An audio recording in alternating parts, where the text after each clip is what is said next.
I'd like to start today's show with an old poem by S. Omer Barker. Barker had a couple of titles for this one. In one book, he called it Sometimes Serious, and in another book, he called it Druthers. There ain't no other breed of man around the world and back that jokes as free as cowboys do.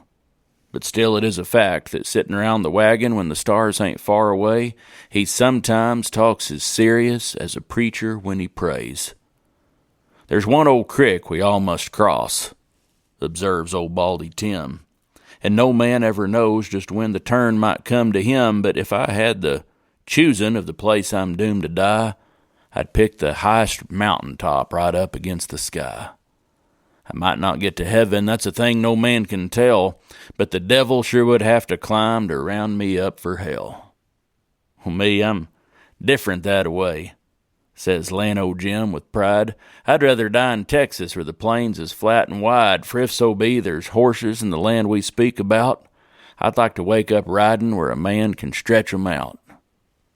Bud says he wants his boots off, and he'd like to die in bed amongst his weeping kinfolk with the pillow 'neath his head. Said he's rolled up in a tarp so much out on the cattle range, he'd kind of like to die in bed to experience the change. Well, they all express their druthers with good reasons for the same, till Brazos Bill's the only one who ain't put in his claim. He just sits there studying, kind of scratching at his ham. Says, well, boys, whereat I'm due to quit, I just don't give a damn. Just as soon 'twould be afoot as on a bucking hoss, the when, where, how, and what for, is all up to the boss. To get froze up in a norther or get drowned in a draw, I just ain't got no druthers when it comes my time to taw. I don't care what the place is. But I wished I had the chance to know its true location just a little in advance. It might be near, it might be far, it wouldn't matter where, but if I sure enough knowed the place, I'd stay the hell away from there.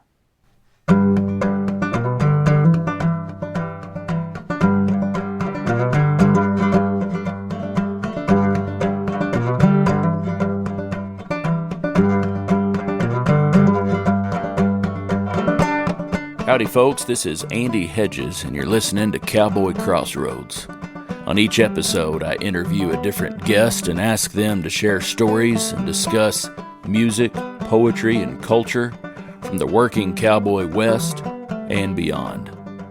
My guest today is Bill Lowman. Bill Lowman is a poet, artist, and rancher.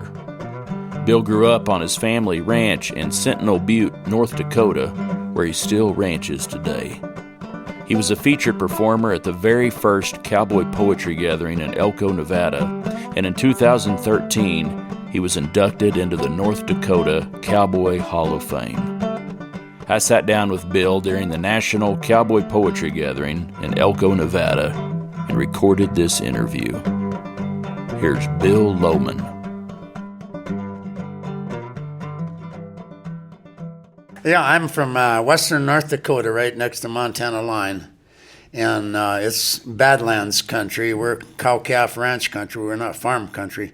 The Badlands are carved out by the Little Missouri River that starts in the northeast corner of Wyoming by the famous Devil's Tower Monument, and it runs northward, and it tips a corner of Montana and South Dakota, and then comes into western North Dakota and runs northward for about 200 miles and dumps into the Big Missouri River in the Lakes of Kakawea, the backwaters of the Garrison Dam in central North Dakota. That was probably still is at the time. It was the biggest earth-filled dam in the world, and that river, Little Missouri River coming down there, carves out the Badlands, and these side creek tributaries coming from the Montana line there, 15, 20 miles long.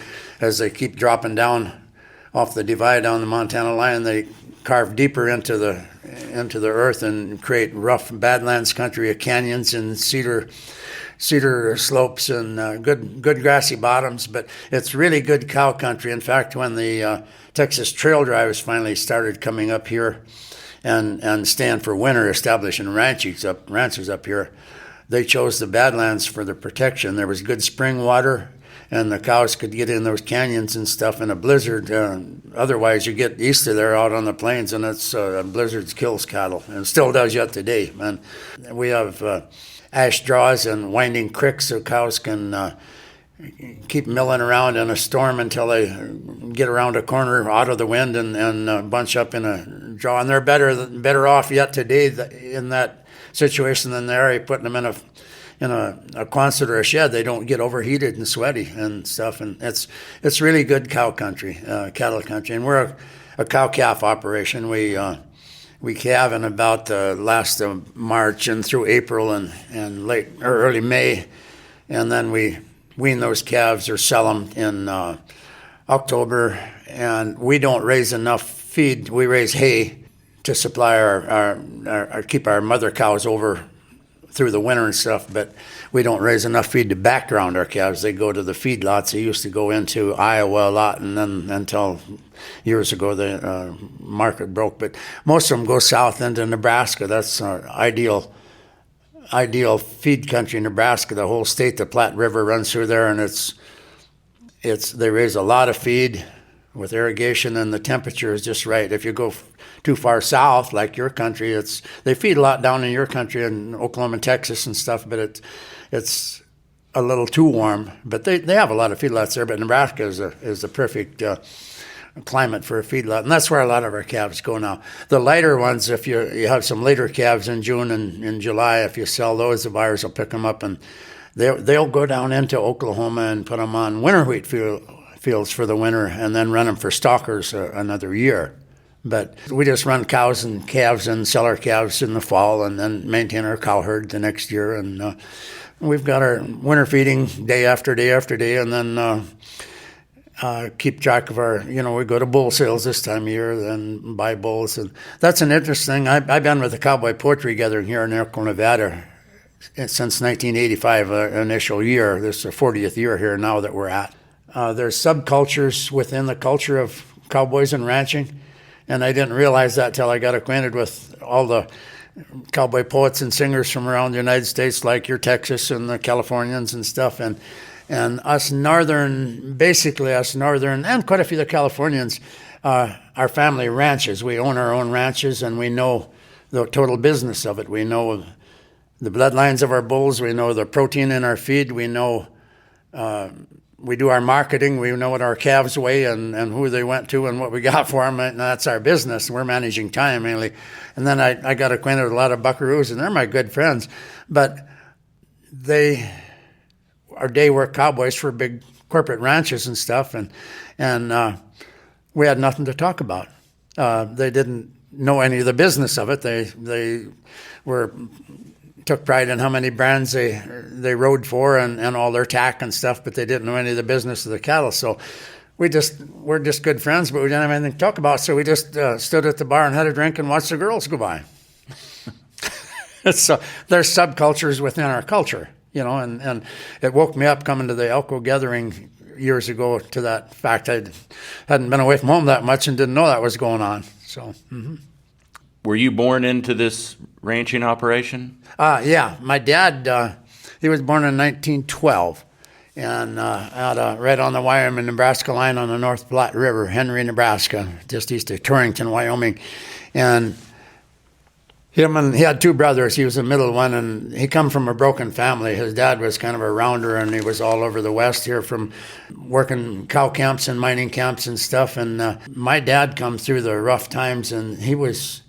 The whole freight trains are full of young guys like him riding freight trains, looking for work. And he rode freight trains all over this country, Nevada to Washington and Montana and Idaho and stuff. And my granddad, he passed away when I was about 5. I kind of halfway remember him, but he was just a rounder and a broken family, and he was all over here. But he was a little better than average poker player, and back in those days, they didn't have government job agencies, so the saloon keepers in these little towns out west here would board them upstairs, and then they'd come down and play poker and have drinks at night and stuff. They'd stay there for the winter, but the saloon keeper would keep their they would manage the jobs. They would line them up for work in the spring on ranches and stuff, and then take a little out of their first paycheck. They were a job, and that's where he hung out doing that. My granddad did. In fact, he was over here at Winnemucca in 1901 at noon in the bar next to the bank when Butch Cassidy robbed the bank.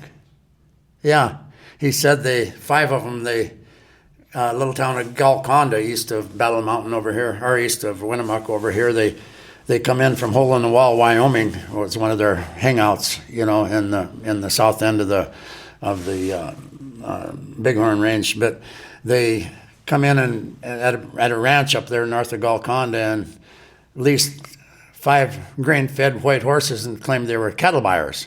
And they came into Winnemucca. And my granddad told my dad, he said he was in the bar at noon, and one of them walked through the bar with a heavy trench coat on, and apparently had a rifle under it, but they couldn't see it. But he walked through the bar and went out the back and come in the back of the bank while the other ones come in the front and robbed it. And it's in the history books. It was 1901.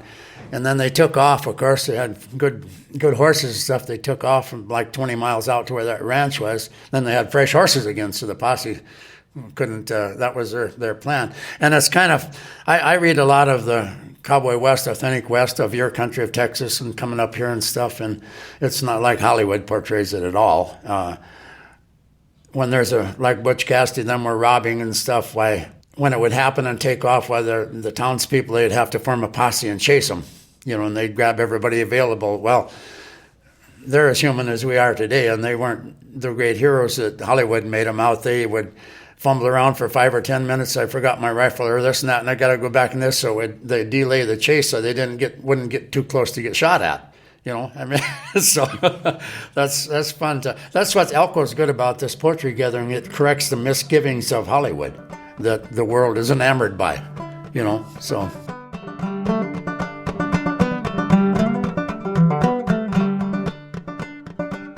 We grew up, I'm the youngest of 4. I got 2 older brothers and an older sister, and we had 40 head of horses around, and we grew up on them every day. And Cripe rode bareback all the time when we were little. My folks were a young family trying to start out and stuff. But we're like 30 miles out of a little town in the rough Badlands and stuff, and we were the most remote of any place out there. We didn't get a telephone until 1976. We didn't get electric power until 1970. My dad had a 32-volt Jacob wind generator sitting on a 40-foot steel tower above a 300-foot bluff above the headquarters, and that was our electricity, and big storage batteries in the cellar and stuff. And we just grew up rough and reckless and done it ourselves or done without. And I was the youngest one, and there's always that sibling competition, and I was kind of the brunt of things. I've had about 8 or 10 broken bones and stuff like that, trying to keep up and prove up to older brothers and stuff. And then we rodeoed on weekends, amateur rodeos in about a 3 or 4 state area, road bowls and stuff. So but that was the way of life. I mean, that was what our neighbors done and stuff. In fact, my country up there in the 50s and 60s and into the 70s was my neighbors, the Tischer brothers, Tom Tischer, they're older generation than me, but Tom Tischer to the south of us and Jim Tischer to the north were the 2 of the top bronc riders in the world, with when Casey Tibbs from South Dakota was rodeoing. Alvin Nelson, another neighbor, won the world saddle bronc in 1957. And we grew up with top rodeo cowboys that were top in the world, and it's ongoing. Brad Germanson, just east of me, about 50 or 75 or 100 miles, won 4 world titles in the 80s and early 90s, and he's a good friend of mine. And we've had a bareback, Wayne Herman from down in there won the bareback title in the 90s, and we're big rough stock rodeo country, and South Dakota is too. The Atbauers come out of there years ago. They were a family generation, kind of like the Wrights are out of Utah now, But yeah, it's we grew up with that. And brandings, we'd trade help with neighbors on brandings and wrestle rope and wrestle calves and stuff, and break our own horses. And we mined our own lignite coal in the creek gorge right below the barn, and for winter heat, and cut our own cedar posts on the north slick slopes in the winter with hand-cut axes, and then dig post holes by hand in the summer and set them, and that's how we grew up. Just done it ourselves or done without. The folks didn't have money to buy this and that, and I got in on the tail end of my dad using teams and stuff. In fact, he had the last great perching team in the whole country. There are a couple of half brothers, and I got in on that and watched him harness. I mean, they were so darn big, and he was like 6 foot tall, but about have to get on a step ladder to put bridles on them. They were huge. I mean, weighing a ton, And I got in on the end of that, but I didn't drive horses after I grew up, where they'd already been gone. They'd moved over to tractors for haying and stuff, and so. But it was fun to be a part of that. Who was the biggest mentor to you in the ranching business? Was that your father or someone else? Yeah, it'd be my dad, and then Jim Tesher ranched. Our neighbors are about 20 miles apart. They were right north of us, and he was the top bronc rider in the world, and good personality. In fact, I grew up and got married and stuff. We neighbored with them all the time, played cards in the winter, made sausage together in the winter, and socialized together and traded brandings and stuff. But yeah, my dad would be my mentor, and then Jim Tesher, I looked up to him because of what he'd done. He grew up just right south of me, but he had a ranch north of me. But a good hard day's work, and being honest and stuff, and we thought everybody's that way till you get out in the world and you find out it isn't. They aren't all that way. But no, we grew up with good morals and stuff, and rough and reckless, but healthy. We got up early in the morning and got a big day's work. And then our 2 older brothers, there was that sibling competition thing again, digging post holes by hand or breaking a horse or whatever. I can do it better than you can. You don't say that, but you prove it to them, and that's how we grew up. And I thought everybody was that way, but a lot of people didn't grow up that way. I found out later. So.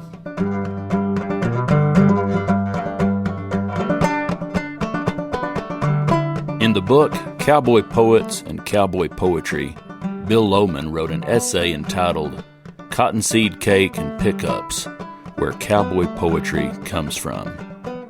In that essay, he said this: I cannot reflect on why other cowboys write and recite poetry, for I cannot see into the beyond of other individuals' minds. I can only share the whys, the whos, the how comes, and the what he's made ofs for myself. For I am the total authority on what drives me hard enough and moves me deep enough to record my thoughts, emotions, triumphs, failures, and visions into my own down-home cowboy rhymes. You may get a glimpse of who and what I am, but may only go as far as I feel comfortable. For we all are entitled to a few deep reservations that we absolutely never will share with any other person, excluding the Lord, not even a spouse of 60 years. The more independent and reserved a person is, the more solid this is. In our way of life today, like that of a century ago, we ranchers and cowboys spend much of our workday alone. That breeds independence and guarded character. I am very much a total product of this environment. My dad he knew a few lines, and then when we'd ride, I was the youngest, and when I was little, we'd at breeding time and through the summer, we'd ride every other day. The 4 of us, my 2 older brothers and my dad and I, and we'd split up. He'd send my 2 older brothers to ride out a different drainage, and we'd ride a different one. But Dad always, he knew a few old cowboy songs he'd sing to us and stuff, and a few lines of poems. But that was the culture we grew up with, and we thought he was a pretty good singer until we grew up. And but yeah, we grew up with that and a dry sense of humor, which is actually a tradition of cowboys. The folklorists will tell you that they studied the slavery for over and over and over, and they would sing ballads in the hot cotton fields to keep their spirits up on a backbreaking day, and And with the cowboy, growing up as a cowboy, dry humor was that thing for us. If we have a bad day, any wreck short of a death that happened to somebody else, you can make a joke about it or a poem about it. And I started writing cowboy poetry right after I got married in 1970. We go out with a feeding pickup in the winter and feed our big bunches of cows in canyons and stuff, and a stormy day, if the wind's blowing, they're all bunched up in the canyon. You sit out there, and if your horn works on your pickup, you're pretty lucky. You can call them with a horn. Otherwise, you have to holler with a long drawl, "Come boss," come boss, and stuff. So I was out there, and at that time, I had a couple of neighbors that had moved in and weren't really of our culture, but I'd stop and have coffee with them, and gossips are my pet peeve. And they would run people down and gossip about people. And then I'd leave there, thank them for the coffee, and I'd go out and sit in the pickup waiting for the cows to come and have their old radio on. And I love good, hard country music, the George Jones stuff, George Strait, Conway Twitty, the Ray Price stuff. And I'd listen to those songs and wait for the cows to come. And so I started writing songs about what I knew around the ranch. But I don't know a note of music, so they turned out to be poems. And that's how I started to do something constructive with my mind. I'd watch these negative people, then I'd go out to livestock with cattle and horses, and they're real, and I got to thinking, I don't want to get in that rut. I want to do something constructive with my mind. That's a rut you can get into that you can't get out of, and so that's basically how I started, and to record incidences of the ranch. I've made this statement a lot of times. Us that are living the life of ranching and cowboying day in and day out, year round, we'll write a poem about anything, or a trip to town, or a battle with a banker, or whatever, because our day-to-day ranch life gets so routine, we don't think it's worth recording in a poem to everybody else. We'll record something that's unusual, of a bad wreck or something that's unusual on the ranch. We want that recorded, but we do a lot of poems that shouldn't even be cowboy poetry. But and then like the trail drive area from Texas up into our country in the 1880s and stuff, we're an oral tradition. That was all the oral tradition. The cowboys.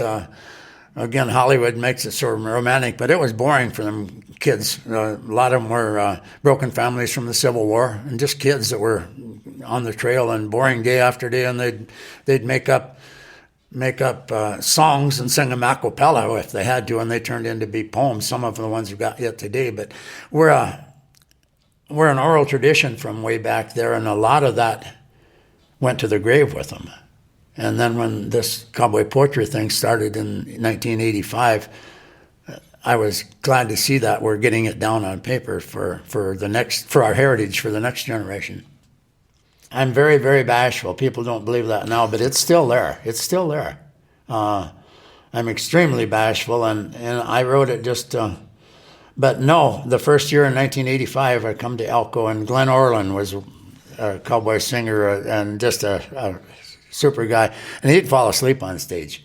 And my first stage appearance in 1985 was here in Elko, and I was on stage with Glenn Orland, and you couldn't have a better mentor. I mean, if he took care of you, and you'd relax because he was so relaxed, and that's how I got started. And then I went back home, and there were quite a few cowboy and western singers in my area, eastern Montana and western North and South Dakota, but there wasn't any cowboy poets. And man, oh man, I got swarmed with interviews from news media all over the state. I was in the papers and on the TV and stuff, and I wasn't ready for it. I was becoming a hero, but I wasn't ready. I was bashful and stuff. And then as that progressed real quickly, I got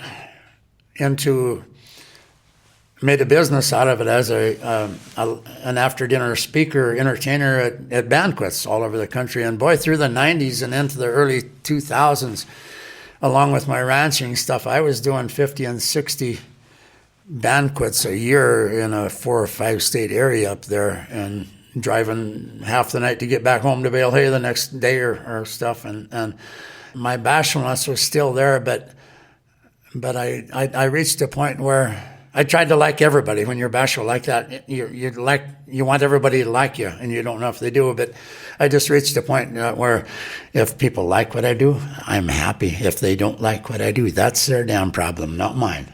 And then I sat at the head table at a lot of those, and these banquets, a lot of them were ag related, but boy, they varied off into doctors and surgeons and aviation and stuff. It was unbelievable, but their ancestry would go back to rural life, and they enjoyed it and stuff. But I'd sit at the head table before I come up, my turn to the podium and stuff, and sit by CEOs of companies and stuff, and this was kind of intimidating to me. I mean, wow, where the success they are in life and what they are, and I'm just a raw old country boy and stuff. But when the banquet would get over, every one of them would ask me about the ranch life and stuff, and every single one of them, when they retired from their CEO jobs, they wanted to have a ranch. They looked up to what I did, and that equalized us right there mentally, which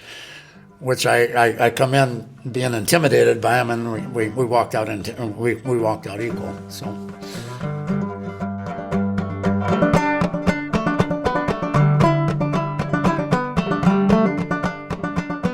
Bill Lowman has been part of the National Cowboy Poetry Gathering in Elko, Nevada, since the very first gathering in 1985. In a 2024 column for the Western Folklife Center entitled Ask a Cowboy Poet, Bill wrote this in response to a question about favorite moments from the gathering. Every Elko gathering has special moments and memories. Back in 1986, at the second gathering, an unscheduled, unrehearsed event started that produced a lifelong, lasting conclusion to me. After all the scheduled night shows were finished out at the convention center, showgoers would pack the empty banquet room on the second floor of the Stockman's Casino to mingle and visit as they took in a most unique and special event of a lifetime. Nationally known famous professionals stooled up next to raw amateurs of authentic open-range culture and took turns jamming old cowboy songs until the break of day. What made it so special was that it just happened. It was unscheduled and free of charge. To me, it proved that our cowboy culture equalized talents, friendships, and humanity. I've been here since it started in 85, and I think everybody knows this, but it's getting lost, so I suppose I'm an older one to talk to. I don't believe I would be an expert on it, and still don't. But in the early 80s, the folklorists from the western states were at Washington, D.C. at the Rose Garden at a social, a national folklore convention. And Mike Korn, the folklorist from Montana, Liz Deer from New Mexico, and Big Jim Griffith from Arizona and Mike told me this a lot of times.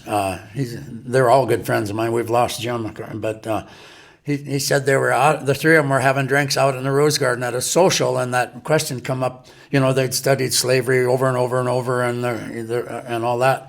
And what about cowboy poetry? Is it still alive yet? Contemporary from the 1880s when it really flourished. So that's where it was born, from those three guys at that meeting.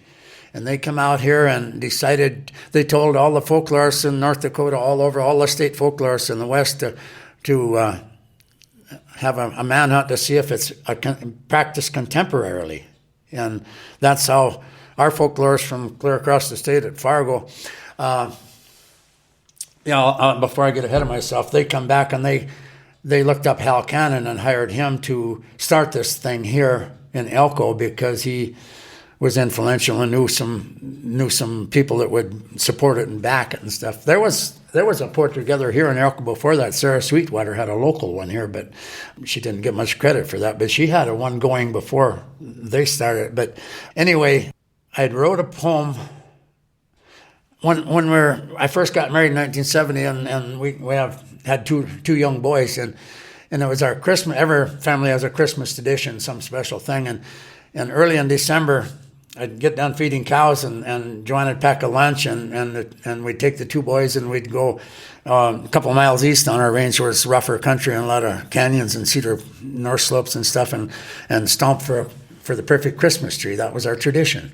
And one year, winter hit early, and it stormed and snow piled up and stuff, and bitter. And Joanne and I talked it over that no, we're not taking the kids out, and I'll just take a horse over there and drag a tree home on the snow and stuff. And we we grew up. My dad and Jim Tesher too said you never keep up a good old saddle horse for winter because you'll never break the new ones. You always keep up a bronc. So yeah, I took a lanky cat quick gray over there and thought I had him rode down pretty good, and got my tree, and I'm dragging the tree home. And I wrote a poem about this, and dragging a tree home on the snow and stuff, and the lariat got under his tail, and he gathered all four and went to the sky, and we had quite a go around. But finally I grabbed all the leather I could find in my poem, and finally he paused for a second when he lit next to a steep creek bank trail, and that's when I saw my chance had come and jerked it free from his tail. And we're both sweating and trembling now and hurting bad from fatigue. And I looked back over my shoulder, and Ma's tree wasn't nothing but a twig. And I wrote a poem about it, just for Joanne. I just recorded it because it was an incident with recording. But I was a closet poet, and she got such a kick out of it. She sent it into a statewide rural electric power magazine, our rural electric power. She sent it in, and the family editor published it in that statewide magazine. And this was like in early 80s. And Greta Swanson, our state folklorist, was on the hunt for poets, and she read that and come out and interviewed me and said, they're having a one-time only gathering in Elko, Nevada. Would you want to go? And I represented North Dakota the first year here, and we were only going to do it 1 year, and then had meetings, and maybe once every 5 years, and stuff. But that's how I got started coming here, and that's how the poetry gathering thing got started, was that way.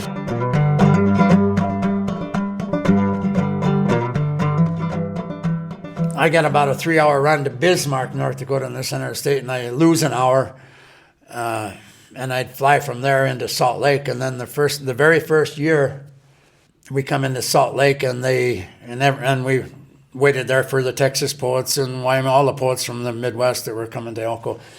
And they took us down to the Utah Arts Center right downtown next to the Utah Jazz NBA basketball auditorium.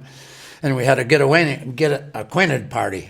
And then we walked down from there down to the famous old Union Pacific depot with all the old ox cart murals painted on the wall and stuff. And they chartered, Hal Cannon chartered 2 lounge cars on the back of the Union Pacific train, and they loaded us on those at midnight, and we took a 4-hour trip over here to Elko and walked off the train at 4 in the morning, and Hal Cannon shook our hands here. That's when we first met Hal. And R.W. Hampton was on there, and sang us songs on there, and that's where I met, he's from Texas, and that's where I met the first ones and stuff, and they only done that 1 year, but that was a pretty magical time, it really was, yeah.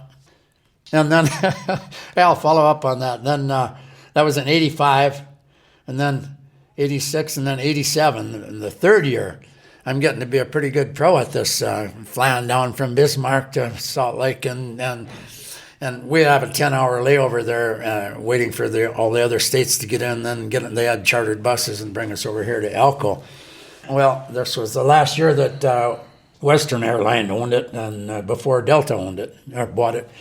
And I had my dad with me. He was in his high 70s. He wanted to come back with me as a guest to see this country that he worked in when he was a kid and rode freight trains in and stuff. And anyway, we flew out of Bismarck and lit in Casper, Wyoming. Didn't get off the plane, but when we got up out of Casper, headed for Salt Lake, the plane wasn't busy, so I moved ahead from my dad to give him some room, moved ahead to an empty seat and going over some poems I was working on. And the stewardess, when she got done serving peanuts and stuff, she come over and sat down with me. And I thought, that's not very professional. I thought I was just so good looking she couldn't stand it. But anyway, just chit-chat, where you going, small talk, this and that. And plane lit in Salt Lake, and we weren't in a hurry to get off the plane because we had a 10-hour layover. And the pilot come over the intercom and asked for a female voice to come to the front of the plane. And here it was a stewardess sitting by me. She gets up and she's excusing herself through everybody getting up, getting their luggage off the compartments up above. And I thought, boy, that must be an emergency at home, or she wouldn't be doing that, you know. And we go to get off the plane, and here she's standing there thanking everybody for flying Western. And there's a little guy in an ugly olive green suit standing next to her, just mute, watching people go by and watching. And as soon as we were in an enclosed corridor, and my dad and I were hobbling along there, and here this little guy, they're standing by her at the when we exited the plane, he clipping my heels and it bugging me, and I stopped and scowled back at him and walked some more in the corridor, turned and got steeper, and he was clipping my heels bad, and I stopped and I backed up against the wall and I stared down at him, and he stared up at me, and I nodded my head for him to go by, and he nodded and went by me, and we didn't speak a word to each other. And we got out in the daylight, and this is my third year. Like I said, I'm a pro at this flying now. And Utah Arts Council, we knew them, but they would hire like a college kids, part-time jobs, new ones every year, and they'd send them out to the airport there in Salt Lake and give them names of the poets coming in and what flight it is, and watch for hats. And when you come out in the lobby, they'd call you by name and stuff, and to take you up to they rented some rooms, private rooms for us to lounge in up on the Marriott room upstairs and stuff. So my dad and I come off the plane there. This little guy had let him by. I thought he was late for a business meeting or something, and got there, and here's a college kid off to my right. He said, "Mr. Lowman." And I said, "Yeah." And I turned, and just then, wow, about 4 or 5 of them just grabbed me from under my armpit from the left side and kind of lift me up. And I looked over at them quick, and then he come in from the right side and got his arm under my right armpit and lifted me up. And that little guy in that ugly suit, he come up and right up to my face with a little folder and showed me a card, said, "FBI, we believe you're a wanted fugitive," and slammed it back in his pocket. And said, "We want to talk to you." And I looked around and I thought about 10 to 1, well, that's a pretty good idea. Let's talk.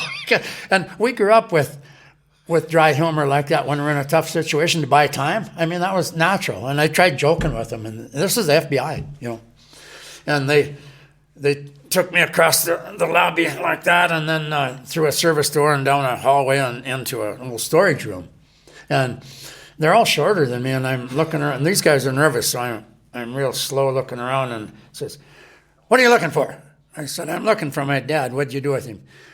"We've got him sitting in the lobby. He's all right, if he is your dad." Well, all right. We come into this little storage room, and I had a briefcase. I've got it yet today. It's my wife got it for me for Christmas or something. It had my brand on it, my name on it, and a leather briefcase. And they take that away from me and set it on a card table there. And there's a big trunk sitting in the corner. And they sit down there. And I said, "Well, your accommodations aren't very good here, are they?" "We're sorry about that. Sit down." "Okay. Let's see your hand." So I raised my hand up while they're going to do a thumbprint of me. And this little guy, he's the lead guy, he grabs my thumb, and he's shaking so bad like a person with Hodgkin's. I mean, just trying to do a visual of my thumb. And no, this has got to be the Arts Council people pulling a trick on me, because we grew up pulling pranks, and I've already had a reputation here of doing that, you know. So, but apparently they were looking for a scar on his thumb or something. I don't know, because, you know, and anyway, they questioned me for 10 or 15 minutes, and then they said, "Is that your briefcase?" "Well, yeah, it's got my name on it. You took it away from me.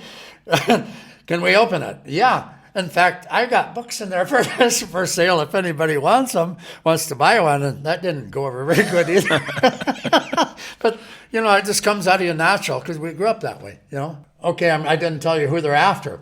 Claude Dallas, are you familiar with that? In 1981, he was a kid from back east in Virginia, come out here to northern Nevada and a corner of Oregon, and learned to be a buckaroo and a good hand and stuff. And he loved to trap and hunt. And from up north here by the line at Paradise Valley, Nevada, he went clear across the desert and was just into Idaho. trapping down in the Bloody Run's a tributary of the Wahi Range. And he's trapping there, and two game wardens come out of Boise, Bill Pogue and Conley Elms. And I think maybe some other trappers might have turned him in. Anyway, they come out, and it was a collision of a stubborn kid and a hot-headed game warden.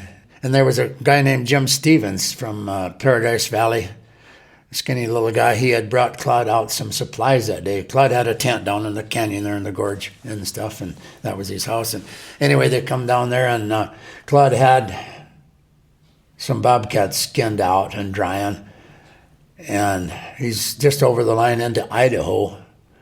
And Pogue says, "Well, I'm taking you in. The season isn't open on those." And he said, "I got him in Nevada last week, and the season's open over there." And he was hanging meat. He said, "I got a right to live off the land a little bit this far from town." He's eating venison and stuff. And anyway, they got into an argument and stuff, and they were going to search his tent. And he said, "No, that's my home. You need a search warrant." And well, they argued over that. And Jim Stevens was down in the creek looking for rocks and stuff. He liked to collect rocks and stuff. And anyway, they got in an argument, and Bill Pogue was a game warden, and Conley Elms was a huge man, 6'4", 6'5", and 280 or so. He wasn't even a game warden. His brother was a deputy game warden, but he was sick that day, so Bill Pogue deputized Conley Elms. That wasn't a lawman at all, but he was there. And Bill Pogue, game warden, said, "Well, I'm taking you in." And he said, I'm not leaving my mules here and stuff, and just, can't you just write me a violation, which would be common sense, And no, I'm taking you in. You can either go easy or you can go hard. And of course, there's only one side of witnesses. That's Claude and Jim Stevens. The other two were dead. But I've got books on it, and everybody sent me clippings from the paper for years after that. But anyway, the one side claimed that Bill Pogue pulled a gun on him, going to handcuff him, and they'd already searched him and took a gun or two off of him. And Bill Pogue had one bad eye, but he missed a pistol hanging on his hip under his trench coat. And when Claude said, when they pulled a gun and going to shoot me and stuff, I pulled a gun and he shot him. He killed them both. Well, he knocked him down.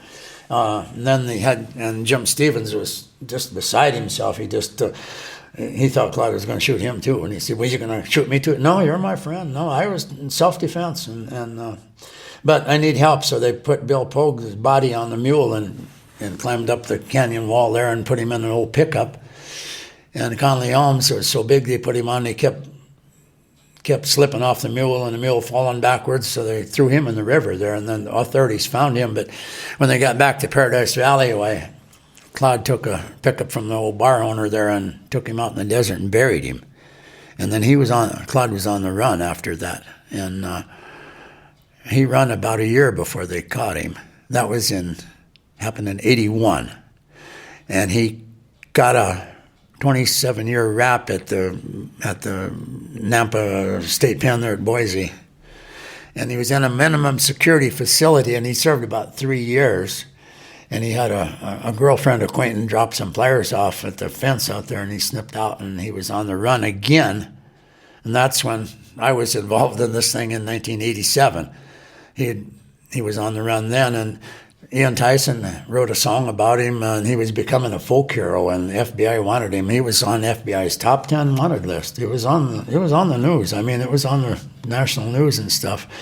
And they had a $33,000 reward out for him. I think that kind of blurred the little waiter or little stewardess's vision in thinking I was Claude Dallas. But she told the pilots he's on board. She sat with me and talked to me, and he's on board. So they called ahead here, and FBI was waiting for me at the Salt Lake Airport, and they had less than an hour to do any research on who I was or what. They just had to go on what was said, so that's when they picked me up for questioning. And why you? Why, was it just the guy with a black mustache or what? Well, they figured he might have been trying to change his looks, but same height and Western attire, and she was after that. Yeah. There was a big blonde guy, Bob Lee, was a airport PR guy for Western. He was raised on a ranch in Utah, and the FBI didn't rough me up when they turned me loose. They didn't apologize to me. And when they were questioning me, I pick up one younger college guy I thought in the back and saying another, and that's not him, And they finally turned me loose, and this Bob Lee was with them, the Western Airlines guy, and he apologized to us for their action and issued my dad and I first-class tickets to fly home on. So I got to ride first class, yeah. But yeah, that's the story, and it's kind of funny. Even yet today, I wear a name tag, and the older poets will say, "Hi, Claude, how are you? I haven't seen you since last year." And the younger poets will say, "Well, I thought your name tag says Bill." And I said, "No, it's a long story. I don't have time." Yeah, you must have been the talk of the gathering. Oh yeah, that year.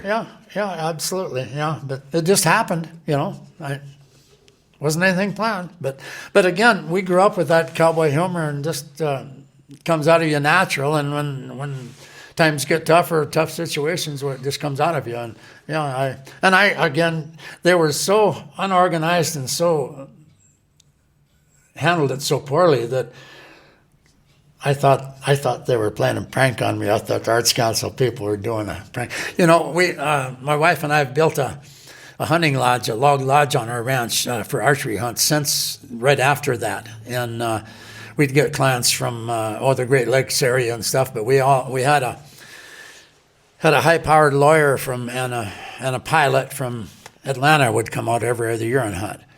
And I questioned that pilot. He was an overseas pilot. And this was way before 911. I mean, this is in the late 80s, early 90s, And I said, is the FBI that inadequate? I mean, that was terrible the way they conducted that. And he said, Salt Lake City, and if he was an older guy, probably about ready to retirement, and they were kind of rusty. He said, I fly overseas, and that doesn't happen on the east or west coast. But that kind of answered my question why they handled it so poorly. They were kind of rusty at anything like that. It was a big deal to them. And they had the mindset that he's going to shoot at him instead of being arrested. So they were ready for gunfire, really. And that's why they were so uptight. And it's quite interesting, yeah. But it happened. It's real. I didn't think much of it at the time, but I tell younger people and my grandkids and stuff, and boy, yeah, that's wow. But yeah, okay. No big deal. Yeah, so.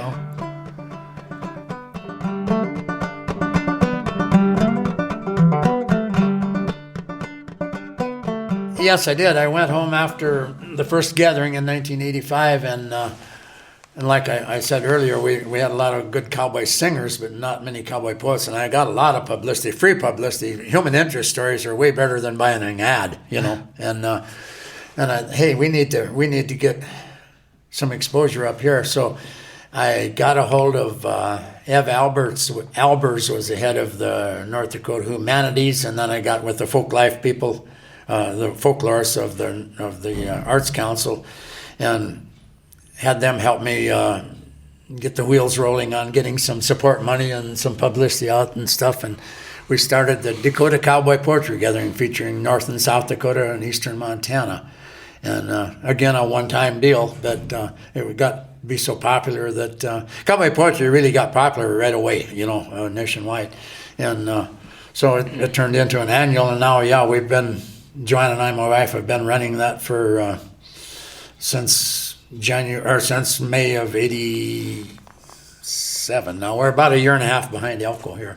Yeah, we're on our 39th this year. Yeah. Medora, North Dakota, is on that little Missouri River that I'd earlier spoken about, and it's an old cow town. But it's a headwater entrance to the Theodore Roosevelt National Park. Teddy Roosevelt was out there for a couple of weeks, a couple of summers, and he's a famous but he got to be president. But everything's Roosevelt. But anyway, the old cow town of Medora, because of that, has turned into a tourist trap in the summer, but then it's a cow town in the winter. And we draw good crowds because it's a tourist town and stuff. And Harold Schaefer, a millionaire, the Gold Seal Wax Company, started out of Bismarck. He bought up most of the town and refurbished it, and then his son was governor and stuff. But yeah, we've been at it for 38 years, going on 39. Yeah, but we just keep it simple. I don't, a lot of states were, after Elko got going, a lot of states were starting poetry gatherings, and there were so many about needed a spray to spray them. I mean, control them. And I watched a lot of them fight, and they didn't survive. And even some states had cowboy poetry clubs where they would meet once a month and stuff, poets and stuff, and they fought the worst. Cowboys, real working cowboys, don't like meetings and organizations. They don't grow up with it, and they want to be independent. Those ones that tried to organize, and they said, told let's start a cowboy poetry organization in North Dakota. And I said, well, go ahead, but I don't want to be a part of it. Well, why not? Since I watched other states and all they do is fight, they get jealous of each other, and you got more exposure than I did, and you had more time than I did, and you're getting printed in the press and I'm not, and I don't want any part of that. So my wife and I run it, and we have just a handful of helpers, but I don't want another poet or singer working with me.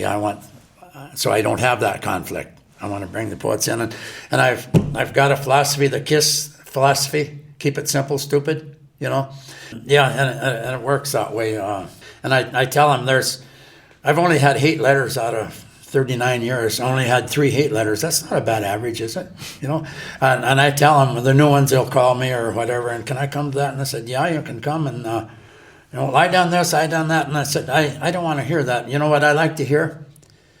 I want to talk with you on cattle market and weather and feed costs and stuff, and then we'll talk about poetry. And then I know you're real. I don't want to have you on the phone and say, I've been here and I done this and I done that. And said, yeah, I don't want, because if you're coming here, no matter how green and backcountry you are, or what a big hero you are out on the road, you're getting treated equal. You're not getting any more. Everybody's getting equal time, and you're going to be treated equal. There's no heroes here, and you can like it or leave it. If you don't like it, leave. And the camaraderie, like us here, the camaraderie at Elko is the best part for me. I do my worst on stage here at Elko than anywhere, than any banquets I've done, because I don't want to be up there. I want to be out visiting with the people and guys that all over the West that have the same culture, but only see once a year. Like you. So that's what I tell them. We keep it simple and don't expect me to make a hero out of you.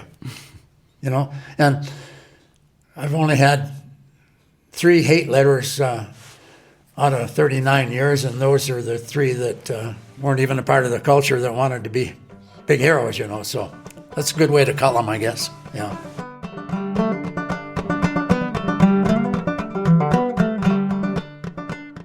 Yeah, no, we grew up with that culture and stuff. I went to Miami, Florida out of high school and studied commercial art. I'm an artist, a visual artist. I have dyslexia real bad, and I hated school real bad. I went to a one-room country school and into a small high school, but I couldn't read and stuff, and I couldn't keep up with.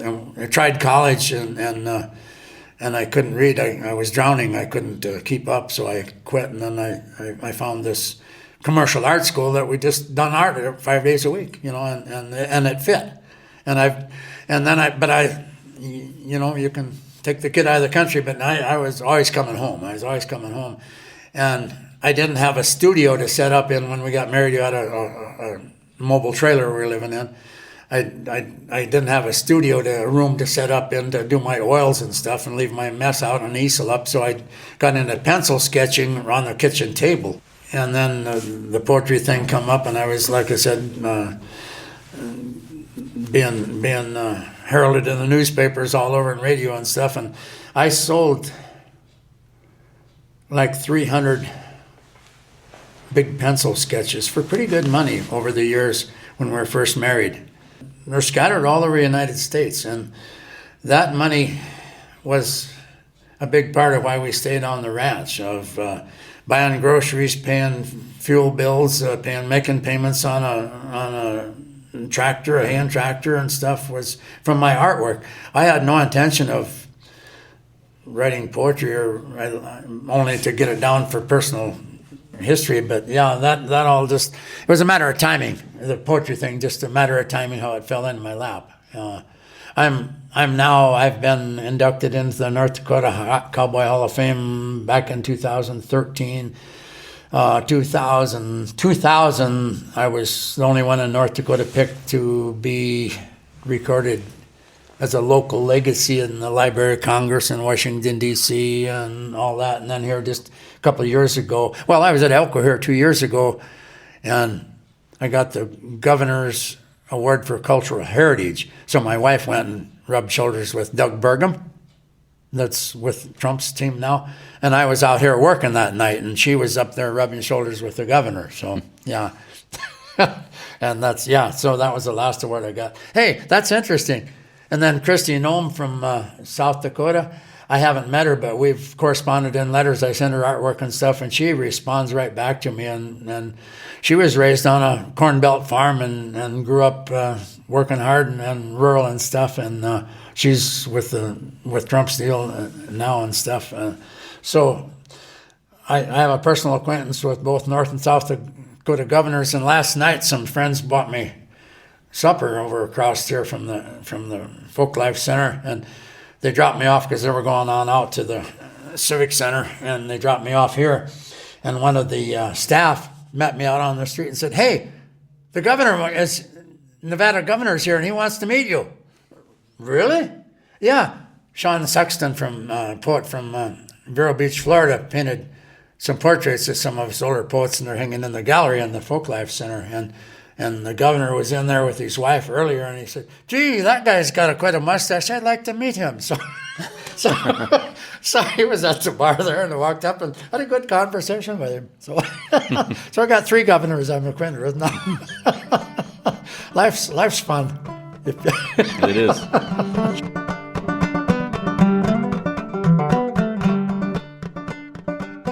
You know what I'll do? I'll do this poem about getting the Christmas tree, Ma's Christmas tree, that why I started the poetry gathering and all that, and the connection with Elko and stuff, is that poem is actually the poem that started the whole cowboy movement thing up in the Dakotas and eastern Montana. All of these poets here from North and South Dakota and eastern Montana that are here today at the gathering on the 40th are basically not bragging, stating a fact, come through me at my gathering, or they wouldn't be here.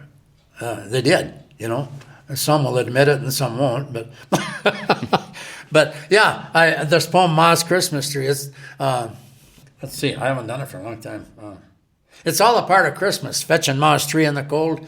I could have took old Wrangler, but he's getting kind of old. So I caught up little Badger Gray and pulled down my old Scotch hat. When things ain't right around him, he'll turn inside out quick as a cat. My stomach was getting empty. It was almost dinner time. I had Gray rode down pretty good. We'd been through a mighty climb over in the cedar breaks, quite a ways from home. The snow was crusted, most knee-high over the dusty loam. I was dragging Ma's tree home with a rope. When the rope went under his tail, he gathered all 4 and went to the sky. You could say we really set sail. Every time we came back down on his rump, that axe handle would hit. I'd better pull all the leather I can, for damn sure he ain't gonna quit. I thought I was done for a couple of times, but managed to gather back in. You're just gonna have to forgive me, Lord, if cussing's considered a sin. He paused for a minute when he lit next to a creek bank trail. It's then I saw my chance had come and jerked it free from his tail. We're both sweating and trembling now and hurting bad from fatigue. I looked back over my shoulder, and Ma's tree wasn't nothing but a twig. It was a Charlie Brown Christmas tree. It knocked all the needles off it. Wasn't funny at the time, but that's the poem that actually started all of this up there and for me and coming to Elko. So yeah, very good. Yeah.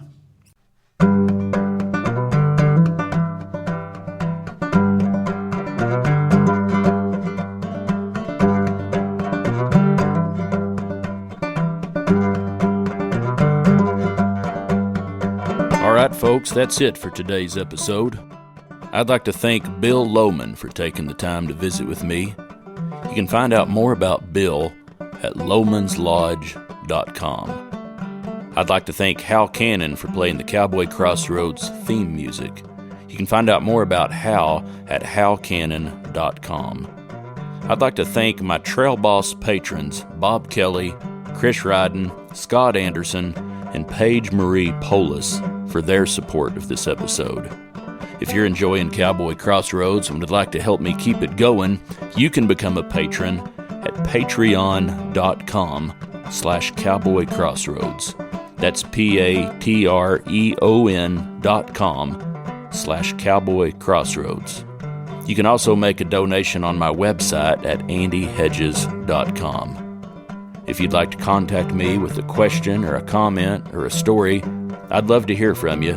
Send an email to andy@andyhedges.com.